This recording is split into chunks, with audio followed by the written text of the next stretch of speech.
Hi, my name is John Ocasio. I am originally from Manhattan, but I fell in love with Brooklyn after finishing school. And we now reside in Flatbush, Prospect Lefferts Gardens, which I love. We are of Caribbean descent, and Flatbush is full of Caribbean people.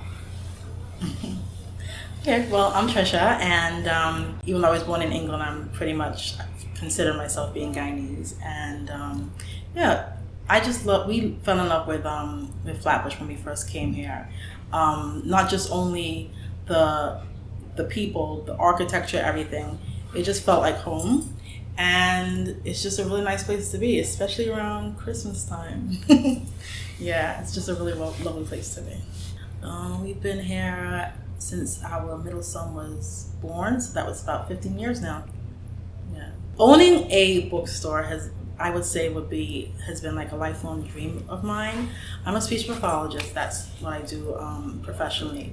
But the whole idea of actually maybe even possibly working in a bookstore, much less owning a bookstore, has always been a dream.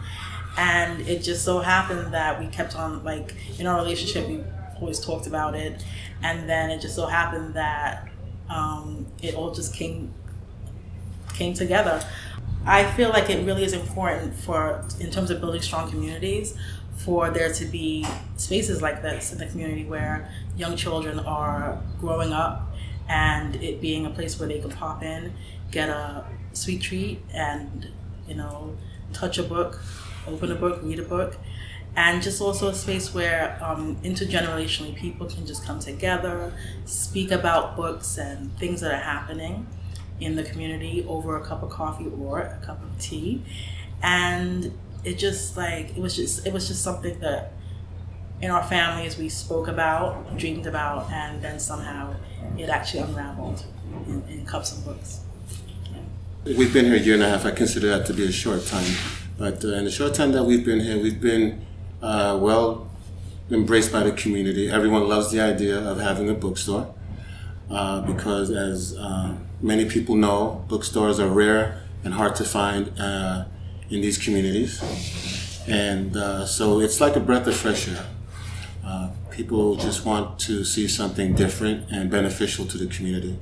The books that we have here are mostly, about 70%, are books by and about people of color, and then the other 30% are basically the books that are basically the national bestseller lists, or just actually also sometimes we have a lot of time to talk to a lot of our customers. We get to know them, and sometimes people just come in and want to order a book, and then we end up actually putting that as part of our curation, because it's kind of like our books are what people are reading.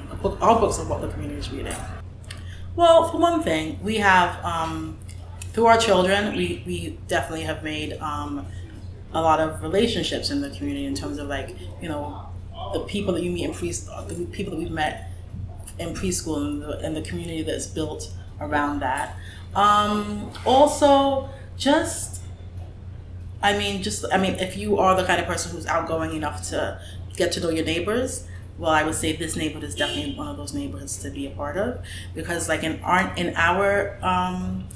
our neighborhood, for sure, people our children are in and out of the neighbors' houses, and there are actually some backyards on our block where the children have played. They're connected in the backyard.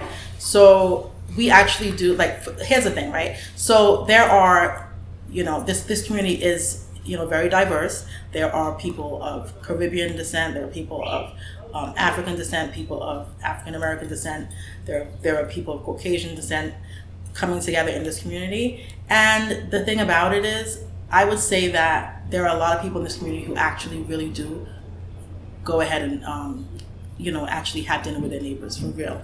People talk to each other in Brooklyn.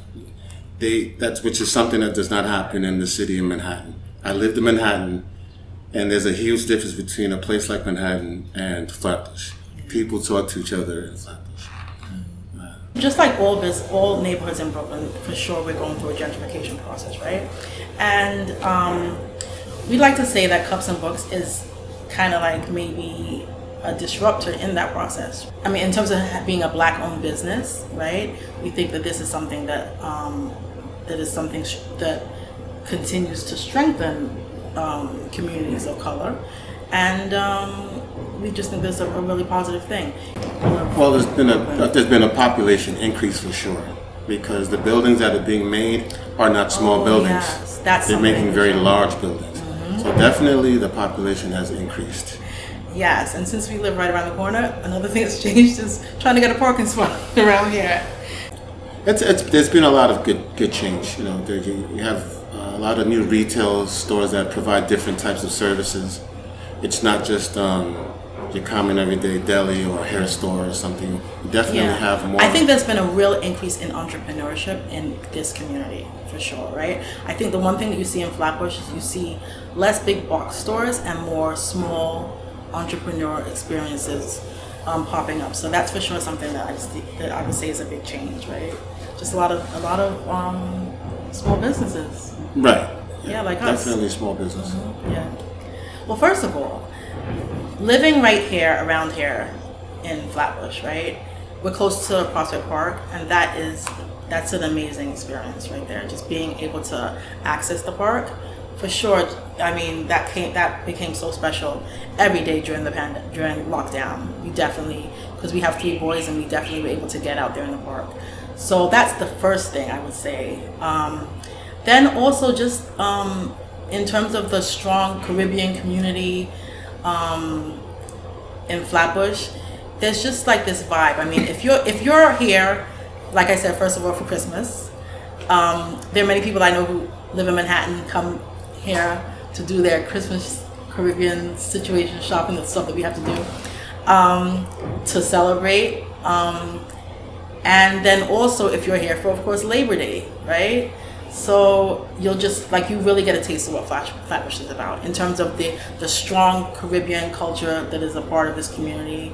Yeah, we have a big influx of people that are coming in through gentrification, but there's a very large number of people that have been here for 30, 40 years, and I talk to people all the time. It's like some of the older people have been here for like 30, 40, 50. It's a hard place to leave once you get here. Yeah. But what the good thing about that is that you find out a lot of history about Flatbush. By talking to those people, you find out a lot of history about the neighborhood. Well, I would say community, because I mean everything that we experience here has been a part of a community, right? I think it's between resilience and community. I think the people here are very resilient. They might go through some tough times, like this whole gentrification thing is happening right now, but I think they'll come through it fine. Yeah, okay, and I would say another thing also, just even in terms of being a part of going through the pandemic and being in lockdown, our neighbors all came out at 7 o'clock, and that was when we saw them clapping and stuff like that. So that's one thing. Well, in terms of our business, of course, right now, the community has overwhelmingly welcomed us, supported us. Yeah, it's been, I mean, opening a store in the middle of a pandemic, you know, we were in the middle of doing it when it happened, but we, you know, we were like, I think that it's going to work out. I think the community's going to support us, and it has. Yeah. Absolutely. Even more than we probably thought it would. Yeah. The majority of the people that come here, they say that they want to support local business. They want to support a Black-owned business, and they are anti-Amazon. I get a lot of people that say that they want to support small business, especially local bookstores, because they are anti-Amazon. Yeah. Well, I would just like to see Flatbush thrive in having even more small businesses that are, you know, self-sufficient within the community and beyond the community. Well, I mean, I would just like to see the next generation continue to do what they're doing, because I would say that, you know, if you know, the young people coming up in the community, they just have so many ideas.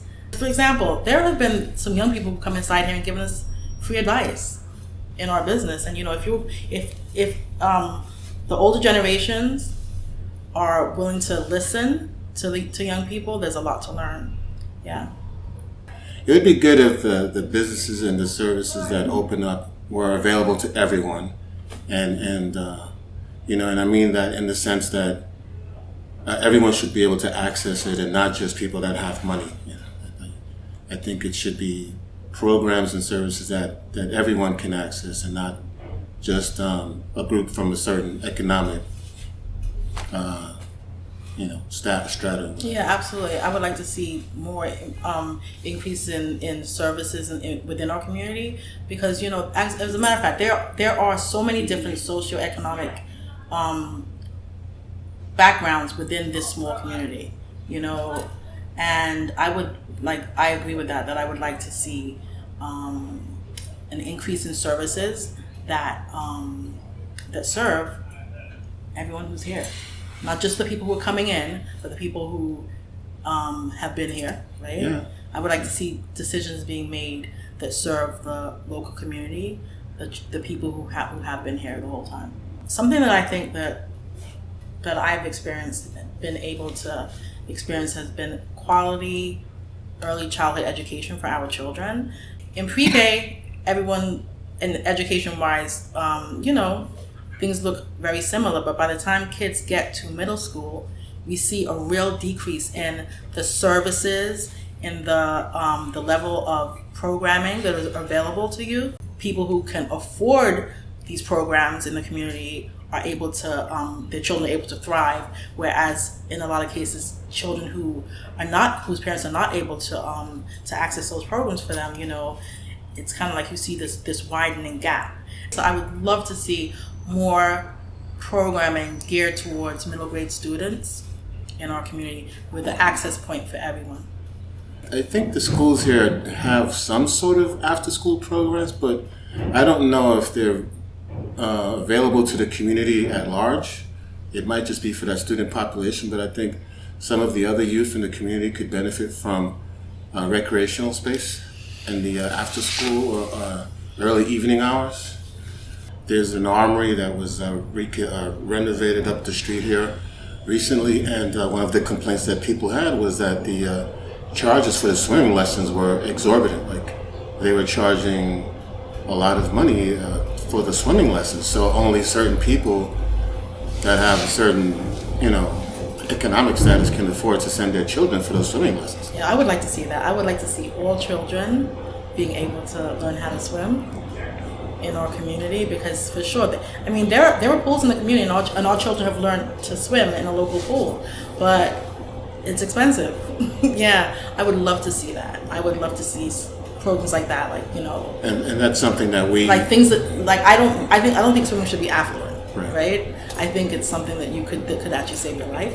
So things like that, it's a survival skill. and that's the thing about gentrification, right? New communities come in and drive prices up, and then sometimes the people who are here cannot afford the prices of things that are really necessary, and then things that are really necessities, we start looking at them as luxuries, right? And so that's what I would like to see. I would like to see access points for children being on level ground in the community. Yeah. It's definitely a wonderful place to live here in Flatbush. Definitely, you come here for whatever reason you came here for, if it's the park or the architecture or whatever it is that you came for, you'll meet a lot of people who've been here for a very long time, because most people don't want to leave. Yeah. I tell people all the time that the Prospect Park is surrounded by different communities, but for whatever reason, all of the good things in the park are on our side. The boathouse, the roller skating rink, all of the good amenities in the park are on this side. Yeah, this is the good part of the side of the park. And Flatbush Avenue might seem real busy, but as soon as you take a turn around into these streets, you see the architecture, the beautiful architecture of this neighborhood, and you will fall in love with it. Yeah.